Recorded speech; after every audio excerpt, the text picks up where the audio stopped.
Hello everyone, I am Akash Gaur, welcome back to आपका अपना Indian medical lecture भाई Hindi plus English में।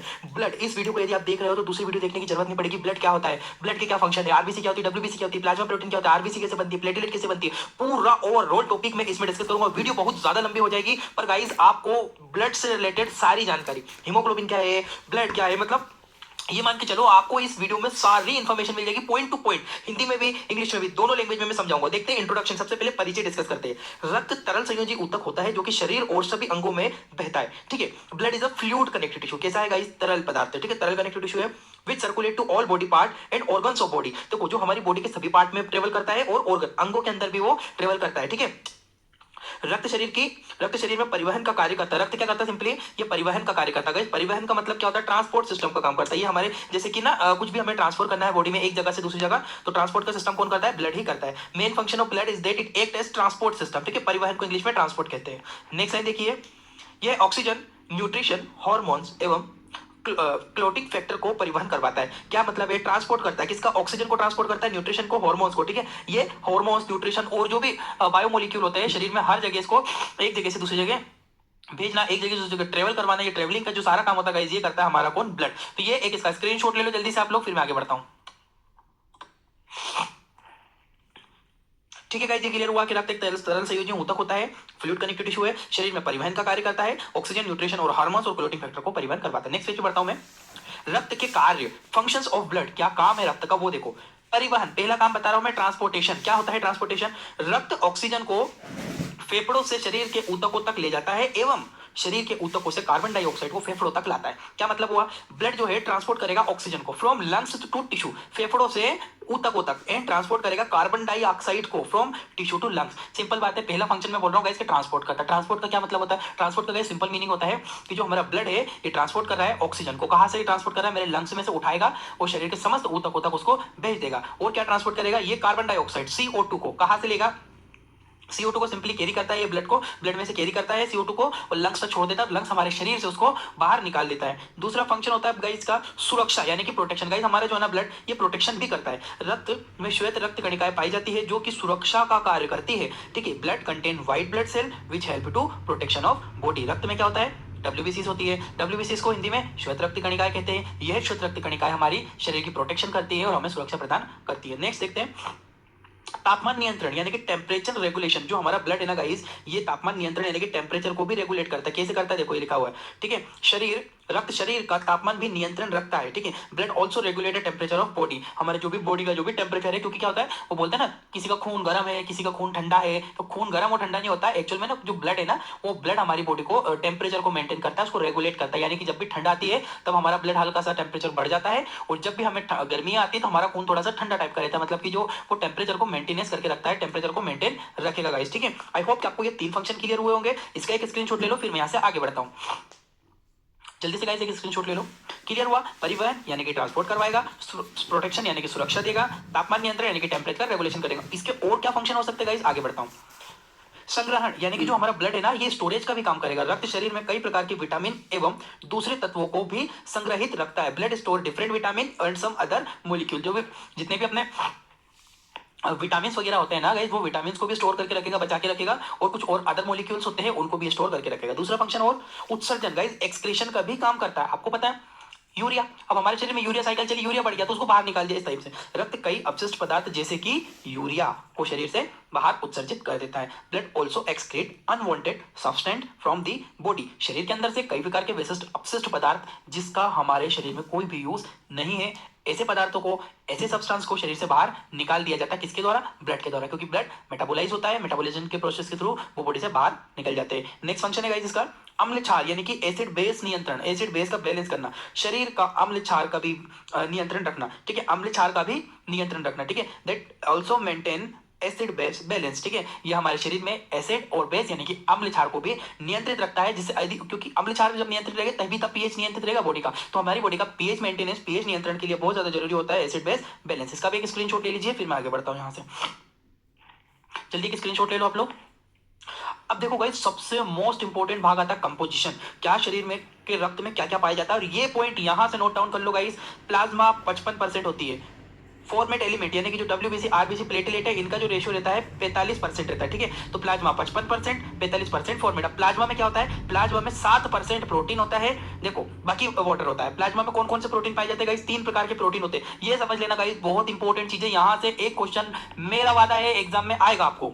Albumin 58%, globin 38%, fibrinogen 4%, 7% total plasma की protein है। एल्ब्यूमिन है, ग्लोबुलिन है, फाइब्रिनोजन है। एल्ब्यूमिन 38 ग्लोबुलिन और फाइब्रिनोजन 4%। फॉर्मेट एलिमेंट में क्या है, आरबीसी डब्ल्यूबीसी प्लेटलेट। इस वीडियो में पहले पढ़ाऊंगा प्लाज्मा प्रोटीन क्या है, एल्ब्यूमिन क्या है, ग्लोबुलिन क्या है, फाइब्रिनोजन क्या है। उसके बाद मैं थोड़ी सी डिटेल बताऊंगा कि रक्त बनता कैसे, हिमेटोपोइसिस से कहते हैं। फिर आरबीसी क्या होती है, आरबीसी कैसे बनती है, डब्ल्यूबीसी क्या होती है, डब्ल्यूबीसी कैसे बनेगी, प्लेटलेट क्या है, प्लेटलेट कैसे बनेगी, ये चीजें डिस्कस हम लोग 1 बाय 1 करेंगे गाइस। वीडियो लंबी है पर मेरा वादा है भाई पूरी वीडियो देख लो, वीडियो को स्किप मत करो प्लीज। स्टार्ट करते हैं आगे का वीडियो हम लोग। इसका भी स्क्रीनशॉट ले लो एक आप। अब गाइस आते हैं हम लोग प्लाज्मा प्रोटीन्स के ऊपर। प्लाज्मा प्रोटीन क्या होता है गाइस, वो देखो सिंपली देखना। एल्ब्यूमिन, देखो 3 प्रकार के प्रोटीन बताए थे मैंने आपको प्लाज्मा में। एल्ब्यूमिन होता है, ग्लोबुलिन होता है और फाइब्रिनोजन होता है। अभी हम लोग डिस्कस करने वाले गाइस एल्ब्यूमिन। एल्ब्यूमिन प्रोटीन क्या होता है, एल्ब्यूमिन सबसे ज्यादा मात्रा में पाए जाने वाला प्रोटीन होता है। यह लीवर के द्वारा बनाया जाता है। क्या बोलना है, albumin is most abundant protein, means it manufacturing by liver, ठीक है। मैन्युफैक्चरिंग कहाँ होती है लीवर में, यानी कि ज्यादा मात्रा में। अबंडेंट का मतलब होता है बहुत ज्यादा मात्रा में पाया जाता है लीवर के द्वारा। मैन्युफैक्चरिंग लीवर के द्वारा बनाया जाता है। नेक्स्ट लाइन इसमें देखो, यह protein lipid and steroid hormones को परिवहन करवाता है और उन्हें बांधने का भी कार्य करता है। बोलना है this protein help to transport and binding process, it is transport lipid and steroid hormones. देखो एल्ब्यूमिन क्या है, एल्ब्यूमिन सबसे ज्यादा मात्रा में बनता है, लीवर के अंदर बनता है, लिपिड और स्टीरॉइड हार्मोन्स को परिवहन करवाता है गाइस, ठीक है, और उन्हें बांधने का भी काम करता है, ठीक है। नेक्स्ट लाइन देखो नीचे वाली सबसे, ये है ऑस्मोसिस दाब को भी नियंत्रित रखता है, it maintain osmotic pressure of body. ये पॉइंट ही बहुत इंपॉर्टेंट है कि मेन जो एल्ब्यूमिन का गाइस, ये क्वेश्चन बहुत बार पूछा जाता है, एल्ब्यूमिन का मुख्य कार्य शरीर के अंदर क्या होता है। तो सबसे गाइस सबसे मुख्य सबसे इंपॉर्टेंट जो कार्य वो क्या है, ये ऑस्मोटिक प्रेशर, ठीक है। ऑस्मोसिस दाब को नियंत्रित रखता है हमारे शरीर के अंदर, ठीक है। ये बहुत इंपॉर्टेंट पॉइंट है गाइस, ऑस्मोसिस प्रेशर, ऑस्मोसिस दाब या ऑस्मोटिक प्रेशर, ठीक है। इसको याद रखना, इसका भी एक स्क्रीनशॉट ले लीजिए। फिर मैं आगे बढ़ता हूं नेक्स्ट प्रोटीन के ऊपर। नेक्स्ट प्रोटीन है गाइस आपका ग्लोबुलिन। ग्लोबुलिन क्या होता है, अभी एल्ब्यूमिन डिस्कस करा, अब ग्लोबुलिन पढ़ूंगा। ग्लोबुलिन प्रोटीन एक महत्वपूर्ण प्रोटीन होता है। यह 3 प्रकार का होता है, अल्फा ग्लोबुलिन, बीटा ग्लोबुलिन और गामा ग्लोबुलिन, ठीक है। Globulin is most important protein which are divided into 3 subclasses, alpha globin, beta globin, gamma globin. Same चीज इंग्लिश में लिखी हुई है कि जो ग्लोबिन है बहुत इंपॉर्टेंट बहुत महत्वपूर्ण प्रोटीन है गाइस। कितना प्रकार का होता है, 3 प्रकार का होता है, alpha globin, beta globin, gamma globin, ठीक है। नेक्स्ट लाइन रीड करता हूं, यह अल्फा और बीटा ग्लोबिन वसा में विलय है विटामिन जैसे कि कीड़ा, कीड़ा मतलब विटामिन के, vitamin E, vitamin D, vitamin A को परिवहन करवाता है। देखो गाइस, ग्लोबुलिन प्रोटीन का क्या काम होता है, ग्लोबुलिन प्रोटीन में जो अल्फा और बीटा, ये अल्फा ग्लोबुलिन और बीटा ग्लोबुलिन की जो क्लासेस है, इनका काम क्या होता है, वसा में विलय विटामिन। देखो 2 तरह के विटामिन होते हैं गाइस, एक तो फैट सोल्यूबल, एक वाटर सोल्यूबल। जो वसा में विलय है उसकी ट्रिक है ये। कीड़ा, कीड़ा, कीड़ा मतलब विटामिन के, vitamin E, vitamin D, vitamin A. अब आपसे कोई पूछे कीड़ा क्या होता है, कीड़ा होता है फेट में, मांस के अंदर कीड़ा होता है। कौन सा कीड़ा होता है, की मतलब विटामिन के, vitamin E, vitamin D, vitamin A. कीड़ा यानी कि वसा, फेट सोल्यूबल, हमारे जितना भी फेट होता है उसमें घुलनशील विटामिनों का नाम है कीड़ा। कीड़ा मतलब के, ई, डी, ए। तो ये ट्रिक है, याद रखना। This alpha and beta globin transport fat soluble vitamin, fat soluble vitamin को ट्रांसफर करवाता है। नेक्स्ट, इसका नेक्स्ट काम है गामा ग्लोबुलिन। अब देखो अल्फा और बीटा तो बता दिया मैंने कि जो अल्फा और बीटा ग्लोबुलिन दोनों मिलकर कीड़े को परिवहन करवाते हैं, यानी कि केईडी विटामिन को परिवहन करवाता है। पर जो बचा आपका ग्लोबुलिन कौन सा, गामा ग्लोबुलिन। तो बोलना है कि जो गामा ग्लोबुलिन है इसको इम्यूनोग्लोबुलिन भी कहते हैं। इम्यूनोग्लोबुलिन तो आपने सबने सुना होगा क्या होता है। ये इम्यूनोग्लोबुलिन क्या है, ये ग्लोबिन प्रोटीन का एक भाग होता है, गामा ग्लोबिन, जिसको ही हम इम्यूनोग्लोबुलिन कहते हैं। यह भी ग्लोबिन भी कहते हैं क्योंकि यह रक्त में इम्यूनोग्लोबुलिन बनाता है। नीचे इंग्लिश में पढ़ लो एक बार, gamma globin also called immunoglobulin because it help to made up immunoglobulin in blood. ये हमारे ब्लड के अंदर इम्यूनोग्लोबुलिन की गाइस फॉर्मेशन करवाता है, उसको बनाता है, ठीक है। आई होप कि आपको इतनी चीज क्लियर हुई होगी गाइस। यहाँ का स्क्रीनशॉट ले लो, फिर मैं यहाँ से आगे बढ़ता हूँ। जल्दी जल्दी स्क्रीनशॉट ले लीजिए आप लोग। क्लियर हुआ। अब ग्लोबुलिन समझ में आया आपको, अल्फा बीटा गामा। अब अल्फा और बीटा ग्लोबिन कीड़े यानी कि केईडी विटामिन को परिवहन करता है। जो गामा ग्लोबिन है इसे इम्यूनोग्लोबुलिन भी कहते हैं, हमारे शरीर में इम्यूनोग्लोबुलिन की फॉर्मेशन करता है। आगे बढ़ रहा हूं मैं। नेक्स्ट जो आता है फाइब्रिनोजन, ये प्लाज्मा प्रोटीन का आखिरी और तीसरा प्रोटीन होता है। इसका क्या है, यह प्रोटीन भी लीवर में बनता है, बनाया जाता है लीवर के द्वारा ही। यह शरीर में रक्त का थक्का जमने की प्रक्रिया में मदद करता है। This protein help to formation, this protein formation by liver and it important to blood clotting process. हमारे शरीर की जो हमारे शरीर में गाइस जितनी भी क्लोटिंग जो प्रोसेस होती है, उस क्लोटिंग प्रोसेस में फाइब्रिनोजन का बहुत इंपॉर्टेंट रोल होता है। ये फाइब्रिनोजन ही बहुत सारे प्रोसेस मैकेनिज्म करता है। मैकेनिज्म के थ्रू गाइस इसमें हमारा सिंपली फॉर्मेशन होती है किसकी, क्लोटिंग की। इसका भी स्क्रीनशॉट ले लो, फिर आगे बढ़ता हूँ।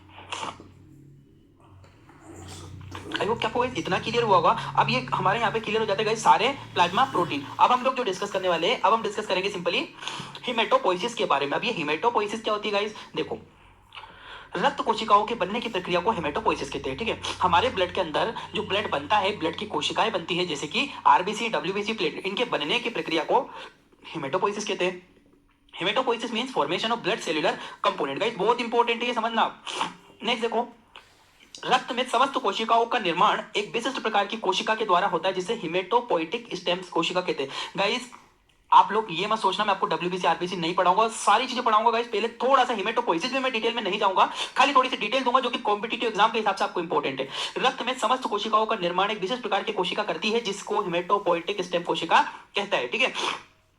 ऑल सेल्यूलर ब्लड कंपोनेंट, चाहे वो आरबीसी हो, डब्ल्यूबीसी हो, प्लेटलेट हो, चाहे कोई सी भी सेल हो, सारी कोशिकाओं, सारे सेलों का निर्माण कहां से हुआ है, स्टेम सेल के द्वारा, ठीक है।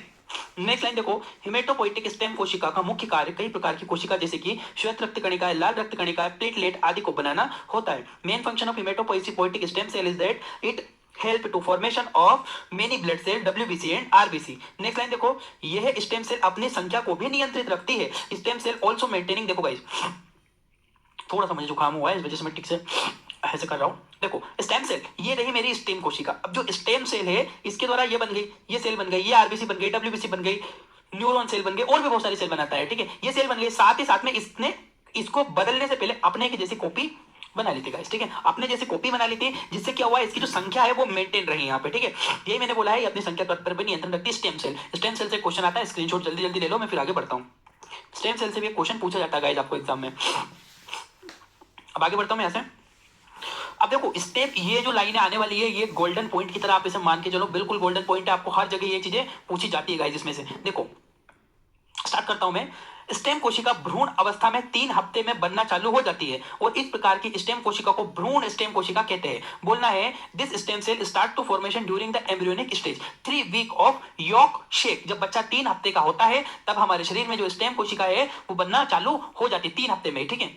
नेक्स्ट बोला है मैंने, जब बच्चा 3 महीने का होता है, ये 3 हफ्ते की बात है, जब बच्चा 3 महीने का होता है तब ये कोशिका लीवर में चली जाती है, वहां पर ये दूसरी कोशिकाओं का निर्माण करती है। देखो गाइस, जब बच्चा 3 हफ्ते का था तब तो भ्रूण स्टेम कोशिका बोला, योग शेप में था। उसके बाद ने जब 3 महीने हुए, जब बच्चा 3 महीने का बनता है पेट के अंदर माँ के, तब वो जो स्टेम कोशिका है वो चली जाती है कहां पर, लीवर में। Around 3 months this stem cell migrate to the liver and start haematopoiesis in liver. Liver के अंदर हिमेटोपोइसिस करती है। अब जब बच्चा 4 महीने का होता है तब यह कोशिका स्प्लीन और लिम्फ नोड में चली जाती है। जब बच्चा 4 महीने का होगा तब ये स्टेम सेल है स्प्लीन और लिम्फ नोड में चली जाएगी, फिर वहां पे ब्लड बनाएगी। अब जब बच्चा 5 महीने का होता है तब ये कोशिका बोन मेरो में चली जाती है और पूरा जीवन वहीं पर विभिन्न प्रकार की कोशिकाएं बनाती है। जब बच्चा 5 महीने का हुआ तो 5 महीने के होते होते जो स्टेम कोशिका है वो चली गई कहां पे, बोन मेरो के अंदर। बोन मेरो के अंदर पूरा जीवन उसने कोशिका ने अदर कोशिकाओं को बनाया। तो गाइस याद रखना, इसका स्क्रीनशॉट ले लो आप लोग फटाफट, फिर मैं आगे बढ़ूंगा। गाइस जल्दी जल्दी स्क्रीनशॉट ले लो इसका। क्लियर हुआ। जब बच्चा 3 हफ्ते का था तब भ्रूण स्टेम कोशिका बोला, जब बच्चा 3 महीने का हुआ तो लीवर में बनी, और जब 4 महीने का हुआ तो स्प्लीन और लिम्फ नोड में चली गई, जब बच्चा 5 महीने का हुआ तो बोन मेरो में चली गई, और पूरा जीवन इन्होंने वहीं पे कोशिकाओं का निर्माण किया। अब यहां से मैं आगे बढ़ता हूं। अब गाइस आगे बढ़ता हूं तो यहाँ पे देखेंगे सब लोग, सबसे पहले हम लोग लाल रक्त कणिका है जिन्हें आरबीसीज कहते हैं। होती क्या है आरबीसीज, का क्या काम होता है, क्या फंक्शन होता है, आरबीसीज बनती कैसी है, इरिथ्रोपोइसिस क्या होता है, सारी चीजें डिस्कस करेंगे। देखो लाल रक्त कणिकाओं की सामान्य मात्रा 4.4, गाइस कितनी होती है इसकी नॉर्मल रेंज, 4.4 से 5.5 मिलियन होती है। इनका जीवन काल लगभग 120 दिन का होता है। जो जीवन काल है, लाइफ स्पेन है, वो कितना गाइस 120 दिन का होता है, ठीक है। Normal range of RBC is 4.5 to 5.5 million and it's normal life span is 120 days. 120 दिन इसका जीवन काल है और लाइफ स्पेन इसका 120 दिन है। और ये क्या बनती है, सॉरी बनने का क्या मैं डिस्कस कर रहा था, 4.4 से 5.5 मिलियन पर क्यूबिक एमएम इसकी नॉर्मल रेंज है और 120 दिन इसका जीवन काल है। आगे बढ़ता हूं मैं यहां से।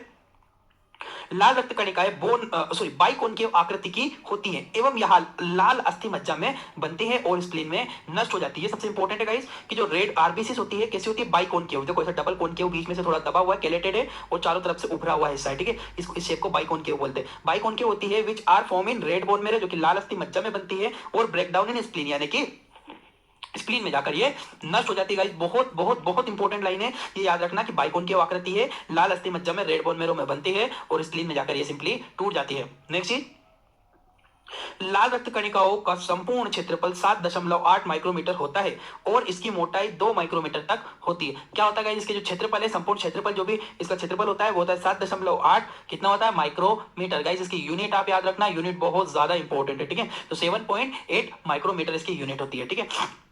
इसका एक स्क्रीनशॉट ले लीजिए थोड़ा सा, फिर मैं इसके आगे बढ़ता हूं। जल्दी आप लोग स्क्रीनशॉट ले लीजिए। क्लियर हुआ गाइस ये पॉइंट आपको? 4.5 से 5.5 मिलियन पर क्यूबिक में होता है इसकी जो सामान्य मात्रा, और इसका जो दिन होता है कितने दिन जिंदा रहती है, 120 दिन जिंदा रहती है। और मैंने फिर बोला बाइकोनकेव आकृति की होती है, लाल अस्थि मज्जा में बनेगी, स्प्लीन में मर जाती है, और 7.8 माइक्रोमीटर इसकी आकार यानी कि क्षेत्रफल है, 2 माइक्रोमीटर इसकी मोटाई होती है, थिकनेस इसकी 2 माइक्रोमीटर तक होती है। आगे बढ़ रहा हूं मैं इसमें। नेक्स्ट डिस्कस करते हैं, लाल रक्त कणिकाओं की सतह पर 2 प्रकार के प्रोटीन पाए जाते हैं जिन्हें स्पेक्ट्रिन और एंकाइरिन कहते हैं। ये स्पेक्ट्रिन और एंकाइरिन क्या होता है देखो बताता हूं। On the surface of RBC has protein, special protein spectrin and ankyrin. Ankyrin देखो ये है प्रोटीन लाल रक्त कणिकाओं की आकृति को नियंत्रित या सामान्य रखते हैं। It help to maintain formation maintaining उसकी शेप ऑफ आरबीसी। देखो आपकी कोई कोई जो शिराएं होती है, कोई मोटी होती है, कोई पतली होती है, तो गाइस पतली जगह से उसको निकलने के लिए लचीला बनना पड़ेगा। तो क्या होता है जो स्पेक्ट्रिन और मायोसिन है ना गाइस, ये स्पेक्ट्रिन और मायोसिन हमारी जो आरबीसी है ना, इनको क्या करता है गाइस, ये बहुत ज्यादा लचीलापन देता है। लचीलेपन से क्या होता है, आरबीसी जो है हमारी है ये इजीली किसी भी पतली जगह से निकल जाती है लचीलेपन की वजह से। और ये लचीली कौन बनाता है इनको लचीली स्पेक्ट्रिन और मायोसिन, 2 प्रकार के प्रोटीन है जो कि इसे लचीलापन देता है। इसका एक स्क्रीनशॉट ले लीजिए, फिर मैं यहाँ से आगे बढ़ूंगा।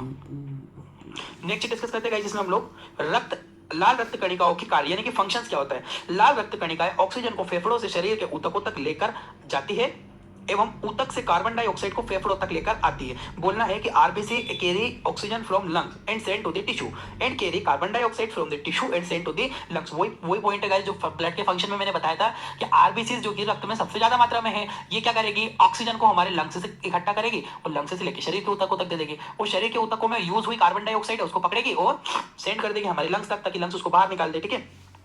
नेक्स्ट फंक्शन है, लाल रक्त कणिकाएं बाइकोनकेव आकृति की होने की वजह से यह ज्यादा मात्रा में हीमोग्लोबिन को जोड़ पाती है।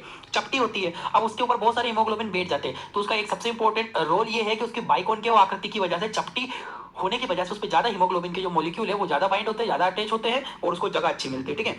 नेक्स्ट, लाल रक्त कणिकाएं अपना आकार और आकृति आसानी से बदल देती है, इसकी वजह से यह पतली नलियों से आसानी से निकल सकती है। वही चीज मैंने बोला RBC can change the shape, क्यों कर पाती है, क्योंकि वो लचीली होती है ना। लचीली कौन बनाता है, 2 प्रोटीन बनाते हैं, स्पेक्ट्रिन और एंकाइरिन। अभी पीछे मैंने आपको बताया कि स्पेक्ट्रिन और एंकाइरिन आरबीसी की सतह पर होते हैं और उसे ये क्या करते हैं, उसको सिंपली मेंटेनेंस करते हैं, ठीक है, शेप को। इसका भी स्क्रीनशॉट ले लो जल्दी से, फिर मैं आगे बढ़ता हूं। क्लियर हुआ? अब देखते हैं हीमोग्लोबिन की संरचना। अब देखो गाइस, अभी हमने आरबीसी पढ़ा, आरबीसी क्या है, आरबीसी की सतह के ऊपर जो होता है हीमोग्लोबिन होता है, ठीक है। हीमोग्लोबिन 2 भाग से मिलकर बना होता है, एक हीम दूसरा ग्लोबिन, ठीक है। देखो ग्लोबिन तो प्रोटीन है और हीम जो होता है आयरन वाला पार्ट है। अब जो हीम है ना, ये हीम कैसे बनता है वो देखो। Haemoglobin is made up 2 part, haem और ग्लोबिन। देखो हीमोग्लोबिन को तोड़ेंगे तो 2 भाग मिलेंगे, हीम वाला भाग और ग्लोबिन वाला भाग। अब जो हीम वाला भाग है ना गाइस, ये हीम वाला तो चला जाएगा बाहर और ग्लोबिन चला जाएगा बाहर, ठीक है। नेक्स्ट देखो, हीम वाले भाग में 4 पाइरोल रिंग मिलकर बनती है। जो हीम वाला भाग है 4 प्रकार की रिंग होती है, देखो 1 2 3 4, ये 4 प्रकार की रिंग से मिलकर बना है आपका पाइरोल, ठीक है। इसे रिंग को हमने पाइरोल रिंग बोला। यह पाइरोल रिंग अंदर से फेरिक आयन के द्वारा जुड़ी रहती है। बोलना है this pyrrole ring are interconnected by ferric ion. देखो डायग्राम, ये आपको 4 रिंग दिख रही है, इन चारों रिंगों के बीच में ये स्ट्रक्चर दिख रहा है छोटा छोटा, ये आयरन है, ठीक है। ये आयरन के द्वारा एफी मतलब आयरन ही होता है, फेरिक आयन यानी कि आयरन, फेरिक आयन के द्वारा जुड़ी हुई रहती है। मैंने लिखा हुआ है फेरिक आयन की इंटरकनेक्टेड, ये बीच बीच में सेंटर में फेरिक आयन होते हैं। नेक्स्ट देखो, संपूर्ण भाग को प्रोटोपोरफायरिन कहते हैं और हीम के नाम से भी जाना जाता है। This whole component are called protoporphyrin and also called a haem. संपूर्ण स्ट्रक्चर को हमने क्या बोला गाइस, प्रोटोपोरफायरिन या हीम के नाम से भी इसे हमने जाना। नेक्स्ट चीज, यह हीम 4 प्रकार की ग्लोबिन चेन से मिलकर बनता है, जिन्हें alpha globin, beta globin, delta globin, ठीक है। अल्फा बीटा डेल्टा, इसमें 3 प्रकार की चेनें हो सकती है, अल्फा प्रकार की, बीटा प्रकार की, डेल्टा प्रकार की, ठीक है। इसका स्क्रीनशॉट ले लो गाइस, बहुत इंपॉर्टेंट है। यहां से आपको एक चीज समझ में आई होगी कि स्ट्रक्चर हीमोग्लोबिन का एक्चुअल में कैसा होता है, ठीक है। स्क्रीनशॉट लिया, आगे बढ़ता हूं यहां से। अब देखो इरिथ्रोपोइसिस क्या होता है, मैं बहुत ज्यादा डिटेल से नहीं जाऊंगा, मैं अभी भी बोल रहा हूं, मैं आपको नॉर्मली बताऊंगा इरिथ्रोपोइसिस क्या होता है। देखो लाल रक्त कणिकाओं के बनने की प्रक्रिया को इरिथ्रोपोइसिस कहते हैं। एरिथ्रोब्लास्ट, पहली स्टेज होती है प्रो एरिथ्रोब्लास्ट, दूसरी स्टेज होती है बेसोफिलिक एरिथ्रोब्लास्ट, तीसरी स्टेज होती है पॉलीक्रोमेटिक एरिथ्रोब्लास्ट, आर्थोक्रोमेटिक एरिथ्रोसाइट रेटिकुलोसाइट और एरिथ्रोसाइट। ये 5-6 स्टेजेस है। इन 6 स्टेजेस में आपकी आरबीसी बनती है, आपकी आरबीसी की जन्म होता है। ठीक है, पहले pro erythroblast, basophilic erythroblast, polychromatic erythroblast और आर्थोक्रोमेटिक एरिथ्रोसाइट, रेटिकुलोसाइट और एरिथ्रोसाइट है, थोड़ा सा मिस्टेक हुआ, एरिथ्रोसाइट। ठीक है, देखो ये मैंने स्टेप भी बनाई हुई है, इसका स्क्रीनशॉट ले लो। ये 6 स्टेज आप याद रखना, ये भी आप लिख दोगे डायग्राम बना दोगे तो अच्छे खासे नंबर आपको इजीली मिल जाएंगे एरिथ्रोपोइसिस में। ठीक है, आगे बढ़ता हूं यहां से। अब देखते हैं श्वेत रक्त कणिका जिन्हें डब्ल्यूबीसी या व्हाइट ब्लड सेल्स भी कहते हैं। होती क्या है गाइस? श्वेत रक्त कणिकाएं हमारे प्रतिरोधक तंत्र का एक भाग होती है। यह रोगों से लड़ने में शरीर की मदद करती है। सिंपल बात है। White blood cells part of body immune system, ये बॉडी इम्यून सिस्टम का पार्ट होती है। They are help to fight against infection, ये इन्फेक्शन के अगेंस्ट में फाइट करती है। श्वेत रक्त कणिकाओं को डब्ल्यूबीसी भी ल्यूकोसाइट भी कहते हैं एवं इनके बनने की प्रक्रिया ल्यूकोपोइसिस कहलाती है। ठीक है, ल्यूकोपोइसिस मतलब होता है बनने की प्रोसेस। ठीक है, WBC also called leukocyte and its formation of WBC is known as leukopoiesis. Next पढ़ता हूं। श्वेत रक्त कणिकाएं दो प्रकार की होती है। देखो डब्ल्यूबीसी को दो भागों में विभाजित किया गया है, ग्रेन्युलोसाइट और एग्रेन्युलोसाइट। नीचे वाला देखो, एक होता है ग्रेन्युलो और एक होता है एग्रेन्युलो। अभी ग्रेन्युल और एग्रेन्युल में अंतर क्या, एक बार डायग्राम देख लो। देखो इनमें आपको इतनी सारी सेल दिख रही है, इनमें बीच में कण दिख रहे हैं, जिनमें से कण दिखते हैं वो ग्रेन्युलोसाइट कहते हैं। जिनमें से प्लेन होता है, किसी भी प्रकार के कोई धब्बे कोई कण नहीं दिखाई देते हैं, इन्हें एग्रेन्युलो यानी कि नॉन ग्रेन्युलोसाइट या एग्रेन्युलोसाइट कहते हैं, क्योंकि इसमें ग्रेन्यूल्स नहीं पाया जाता है। ठीक है, इसका स्क्रीनशॉट ले लो, फिर मैं एक एक करके हर एक डब्ल्यूबीसी के बारे में डिस्कस करूंगा। अब देखो गाइस, ग्रेन्युलोसाइट क्या होती है? सबसे पहले हम ग्रेन्यूल वाली कोशिका देखेंगे। श्वेत रक्त कणिकाओं के अंदर छोटे छोटे कण पाए जाते हैं जिन्हें ग्रेन्यूल्स कहते हैं, और इस प्रकार की कोशिका ग्रेन्युलोसाइट कहलाती है। ठीक है, सिंपल बात है। This cell contain granule in the cytoplasm, so it is called granulocyte cell. इन्हें ग्रेन्युलोसाइट सेल कहते हैं, जैसे न्यूट्रोफिल, इओसिनोफिल और बेसोफिल। इन सब में आपको ग्रेन्यूल्स दिख रहे होंगे। नेक्स्ट, इन कोशिकाओं का न्यूक्लियस मल्टीलोब होता है, इसी वजह से इन्हें पॉलीमॉर्फो न्यूक्लियर कोशिका भी कहते हैं। बोलना है this cell PMN, polymorpho nuclear cell. Polymorpho क्यों? क्योंकि देखो जिसके अंदर आपको जो ये न्यूक्लियस दिख रहा है 1 2 3 4 बहुत सारे शेप है ना, ये कोई एक्चुअल में शेप ही नहीं है, ये बहुत सारे अलग अलग शेप की होती है। इसीलिए हम लोग इसे कहते हैं पॉलीमॉर्फो न्यूक्लियर सेल। पॉली मतलब बहुत सारे, मॉर्फो मतलब उसकी बहुत सारी आकृति, न्यूक्लियर मतलब उसका न्यूक्लियस की बहुत सारी आकृति होती है। नेक्स्ट लाइन देखो, न्यूट्रोफिल कौन कौन सी होती है? इओसिनोफिल और बेसोफिल। 3 प्रकार की ग्रेन्युलोसाइट कोशिका है, डायग्राम भी देख सकते हो। न्यूट्रोफिल, इओसिनोफिल और बेसोफिल, इन सबको एक एक करके डिस्कस करता हूं। स्क्रीनशॉट ले लो पहले, आगे बढ़ता हूं भाई। सबसे पहले डिस्कस करते हैं ग्रेन्युलोसाइट। एक अब देखो, अभी मैंने आपको ग्रेन्युलोसाइट बताया ना, थोड़ा सा डिस्कशन एक ग्रेन्युलोसाइट पे करेंगे, फिर इन कोशिकाओं को एक एक करके देखेंगे। पहले एक ग्रेन्युलोसाइट देखते हैं क्या होती है। इन कोशिकाओं में किसी भी प्रकार का कोई ग्रेन्यूल नहीं पाया जाता। This cell does not has any granule, इनके बीच में कोई ग्रेन्यूल दिख रहा है? नहीं होता है कोई भी ग्रेन्यूल। ठीक है, इन कोशिकाओं में मोनोन्यूक्लियर कोशिका होती है। मोनोन्यूक्लियर मतलब सिंगल न्यूक्लियस होता है। ठीक है, this cell has also called mononuclear, इन्हें मोनोन्यूक्लियर भी कहते हैं। कौन कौन सी होती है? लिम्फोसाइट और मोनोसाइट। इसका भी स्क्रीनशॉट ले लो, फिर सबको डिस्कस करने वाले हम लोग। सबसे पहले डिस्कस करते हैं न्यूट्रोफिल को। देखो न्यूट्रोफिल क्या होती है? न्यूट्रोफिल को पॉलीमॉर्फो न्यूक्लियर कोशिका भी कहते हैं। इनका न्यूक्लियस मल्टीलोब होता है, 3 से 5 लोब। देखो 1 2 3 लोग तो दिख रहा है, 4 5 भी हो सकते हैं। ठीक है, तो न्यूट्रोफिल में 3 से 5 लोब हो सकते हैं, इसे पॉलीमॉर्फो न्यूक्लियर कहते हैं। Neutrophil also known as polymorpho nuclear cell, PMN. It is multilobed nucleus, 3 से 5 न्यूक्लियस इसके पास होते हैं। ये बहुत ही गतिशील कोशिका होती है। ठीक है, बहुत ज्यादा गतिशील होती है, बहुत ज्यादा गति करती है। ठीक है, एक्यूट इन्फ्लेमेशन हो जाने पर यह कोशिका जागरूक हो जाती है। जब भी हमारी बॉडी में एक्यूट इन्फ्लेमेशन होता है तभी क्या करती है? एक्टिवेटेड हो जाती है और वहां से जाकर ये फाइट करती है इन्फेक्शन में। ठीक है, this cell most motile cell working on acute inflammation में काम करती है। न्यूट्रोफिल का संपूर्ण क्षेत्रफल 12 से 25 माइक्रोमीटर होता है। याद रखना, जो न्यूट्रोफिल एवरेज डायमीटर होता है, न्यूट्रोफिल का 12 से 25 माइक्रोमीटर तक इसका एवरेज डायमीटर दिया गया है। संपूर्ण श्वेत रक्त कणिकाओं का 65 भाग न्यूट्रोफिल का होता है। देखो 100% डब्ल्यूबीसी, जिसमें से 65% भाग तो न्यूट्रोफिल का ही होता है, बाकी जो भाग बचा वो अदर कोशिकाओं का रहता है। ठीक है, न्यूट्रोफिल के बाद इसमें इसके स्क्रीनशॉट ले लो, फिर मैं आगे बढ़ता हूं। न्यूट्रोफिल का, न्यूट्रोफिल में और चीज देखते हैं। श्वेत रक्त कणिकाओं का जीवन काल 13 से 20 दिन। सॉरी, जो हम न्यूट्रोफिल की बात कर रहे हैं, जो ये न्यूट्रोफिल होती है, इसका 13 से 20 दिन जीवन काल होता है, एवं इसके बनने में 7 से 4 दिन का समय लग सकता है। ल्यूकोसाइट होती है, इसका लाइफ स्पेन 13 से 20 दिन हो सकता है। न्यूट्रोफिल का, ये मैंने यहाँ पे ल्यूकोसाइट लिख दिया, वही बात है, पर न्यूट्रोफिल का डिस्कस कर रहा हूं मैं। 13 से 20 दिन होता है। ठीक है, तो बनने में 7 से 14 दिन लगते हैं। ठीक है, ये 4 नहीं है, यहाँ पे 14 कर लेना। ठीक है, ये 7 से 14 दिन है, थोड़ी सी 4 लिख दिया गलती से, 14 दिन होता है। 7 से 14 दिन बनने में लगते हैं। नेक्स्ट, जब यह रक्त परिवहन में आ जाती है, अब देखो जब ब्लड सर्कुलेशन में आएगी तो 7 से 10 घंटे वहां रहती है, उसके बाद ये ऊतकों में चली जाती है। कोई भी इंफेक्शन हुआ 7 से 10 घंटे आए, काम किया, फिर वापस चली गई। ठीक है, then life in peripheral blood smear, blood के अंदर 7 से 10 घंटे इसका जीवन काल रहता है। यह किसी भी प्रकार के इंफेक्शन के लिए विशिष्ट नहीं होती, अर्थात आती है और कोई भी बैक्टीरिया का या वायरस से लड़ सकती है। ठीक है, कोई भी बैक्टीरिया वायरस आएगी, लड़ेगी, फाइट करेगी, उसे किल कर देगी। स्पेसिफिक नहीं होती किसी के लिए। ठीक है, नॉन स्पेसिफिक सेल होती है न्यूट्रोफिल। सभी स्क्रीनशॉट ले लो, फिर मैं आगे बढ़ता हूं। क्लियर है गाइस? नेक्स्ट देखो, अब देखो, अब इओसिनोफिल क्या होता है? ठीक है, इओसिनोफिल क्या होता है? इन कोशिकाओं को न्यूक्लियस बाइलोब होता है, जो इनका न्यूक्लियस बाइलोब मतलब डबल, 1 और 2 दिख रहा है डायग्राम में, डबल लोब होता है। ठीक है, और आकार 12 से 17 माइक्रोमीटर तक होता है। इसका क्षेत्रफल कितना है? 12 से 17 माइक्रोमीटर तक। It has bilobed nucleus, it's size 12 से 17 माइक्रोमीटर। यह संपूर्ण श्वेत रक्त कणिकाओं का 2 से 4% भाग होती है। डब्ल्यूबीसी में 2 से 4% भाग इओसिनोफिल का होता है। इओसिनोफिल किसी भी प्रकार के पैरासाइटिक इन्फेक्शन हो जाने पर जागरूक हो जाएगा। किसी भी प्रकार का parasitic increase the level of eosinophil in parasitic infection, ये केवल पैरासाइटिक इन्फेक्शन में मदद करती है। श्वेत रक्त में इसका जीवन काल 8 घंटे का होता है। अभी पढ़ा आपने, इओसिनोफिल जो कितनी होती है? 8 घंटे तक हमारे ब्लड के अंदर जिंदा रहती है। सभी स्क्रीनशॉट ले लो, फिर आगे बढ़ता हूं नेक्स्ट कोशिका पे। अब बेसोफिल क्या होती है? बेसोफिल का जीवन काल 60 से 70 घंटे का होता है। ये चीज याद रखना, इसका लाइफ स्पेन 60 से 70 घंटों का है। यह कोशिका जब ऊतकों में चली जाती है तब इसे मस्ट कोशिका कहते हैं। ठीक है, this when they enter must cell, when it present in tissue, जब टिश्यू के अंदर जाएगी तो मस्ट कोशिका कहेंगे इसे। ठीक है, शरीर में किसी प्रकार की एलर्जी हो जाने पर यह कोशिका बढ़ जाती है। ये कब बढ़ेगी? जब भी शरीर में एलर्जिक इंफेक्शन होगा तब इसका लेवल बढ़ जाएगा। Next lymphocyte. लिम्फोसाइट क्या करती है? लिम्फोसाइट को इम्यून कोशिका भी कहते हैं। इसका क्षेत्रफल 12 से 15 माइक्रोमीटर तक होता है, ठीक है। They are immune cell with diameter of 12 to 15, 12 से 15 माइक्रोमीटर तक म्यून होता है। जब ये कोशिका, जब कोई जीवाणु या विषाणु आता है तभी है एंटीबॉडी बनाती है। जब भी कोई बैक्टीरिया वायरस आएगा तो ये प्रोड्यूस करती है एंटीबॉडी को ड्यूरिंग द इन्फेक्शन के दौरान में। लिम्फोसाइट 3 प्रकार की होती है, बी लिम्फोसाइट, टी लिम्फोसाइट और एनके यानी कि नेचुरल किलर सेल। इसका भी स्क्रीनशॉट ले लो, जल्दी से आप लोग फिर आगे बढ़ता हूं। ठीक है, ये क्लियर हुआ कि न्यूट्रोफिल कितने प्रकार की होती है? Base lymphocyte, lymphocyte, B lymphocyte, T lymphocyte और एनके। नेक्स्ट आता है मोनोसाइट। मोनोसाइट क्या होती है? सॉरी, यहाँ सबसे बड़ी श्वेत रक्तकण का साइज इसका बड़ा होता है, ठीक है। They are very largest WBC. ये न्यूक्लियस किडनी आकृति का, देखो किडनी शेप में होता है इसका न्यूक्लियस, ठीक है। न्यूक्लियस और मोनोसाइट जो होती है किडनी शेप का न्यूक्लियस होता है। जब ये कोशिका ऊतक में चली जाती है तब इसे मैक्रोफेजेस कहते हैं। मैक्रोफेजेस का मतलब जब टिश्यू के अंदर when the cell enter into tissue then it is called macrophages. जब टिश्यू के अंदर जाएगी तब इसे मैक्रोफेजेस के नाम से बोलूंगा। स्क्रीनशॉट ले लो, फिर आगे बढ़ता हूं मैं जल्दी से। अब देखो कौन कौन से टिश्यू में होगी। मोनोसाइट को हिस्टोसाइट भी कहते हैं। जब ये हिस्टो का अर्थ होता है ऊतक और साइट का मतलब होता है कोशिका। देखो हिस्टोसाइट यानी कि टिश्यू में होती है इसलिए हिस्टोसाइट भी कहते हैं, ठीक है। Monocyte are also called histocyte. Histo का मतलब टिश्यू, साइट का मतलब सेल। नेक्स्ट फेफड़ों के अंदर इसे पल्मोनरी मैक्रोफेजेस कहते हैं। जब ये फेफड़ों के अंदर जाएगी तो पल्मोनरी मैक्रोफेजेस के नाम से जानी जाती है। स्प्लीन के अंदर जाएगी तो स्प्लेनिक मैक्रोफेजेस कहते हैं, ठीक है। और यदि ये लीवर के अंदर जाएगी तो कफर कोशिका के नाम से जानी जाएगी। जब ये लीवर के अंदर एंटर कर देगी तब इसे हम लोग सिंपली कफर कोशिका के नाम से बुलाएंगे। नेक्स्ट प्लेटलेट, जिसे हम थ्रोम्बोसाइट भी कहते हैं। क्या होती है गाइस? प्लेटलेट सबसे छोटी कोशिका होती है। इसका क्षेत्रफल लगभग 2 से 4 माइक्रोमीटर का होता है। क्षेत्रफल जो ओवरऑल डायमीटर है 2 से 4 माइक्रोमीटर होता है। प्लेटलेट स्मॉलेस्ट सेल होती है, 2 से 4 माइक्रोमीटर ग्राम डायमीटर होता है। प्लेटलेट की सामान्य मात्रा 1.5 लाख से 4 लाख तक होती है। ध्यान रखना, बहुत इंपॉर्टेंट है नॉर्मल रेंज की, ठीक है। बीमारियां कौन कौन सी बीमारी होती है? देखो थ्रोम्बोपिनिया हो सकती है। थ्रोम्बोपिनिया का मतलब होता है प्लेटलेट की संख्या कम हो जाने पर। Decrease level of number of platelet जब कम होगी तो थ्रोम्बोपिनिया। और यदि थ्रोम्बोसाइथेमिया की संख्या जब ज्यादा हो जाएगी थ्रोम्बोसाइथेमिया हो जाएगा। और अगर प्लेटलेट अनियमितता यानी कि प्लेटलेट की संख्या तो नॉर्मल रहती है परंतु यह ठीक प्रकार से काम नहीं करती, प्लेटलेट डिसफंक्शनिंग कहते हैं, ठीक है। इसका भी स्क्रीनशॉट ले लो, तीनों इंपॉर्टेंट है। आगे बढ़ता हूं। एक्टिवेटेड कैसे होती है? प्लेटलेट कोई इंजरी हुई, डैमेज हुई तो एक्टिवेटेड। इसको पूरा सेपरेट वीडियो में लाने वाला हूं। तब तक आप वीडियो को सब्सक्राइब, वीडियो को लाइक, चैनल को सब्सक्राइब करिएगा। वीडियो को पसंद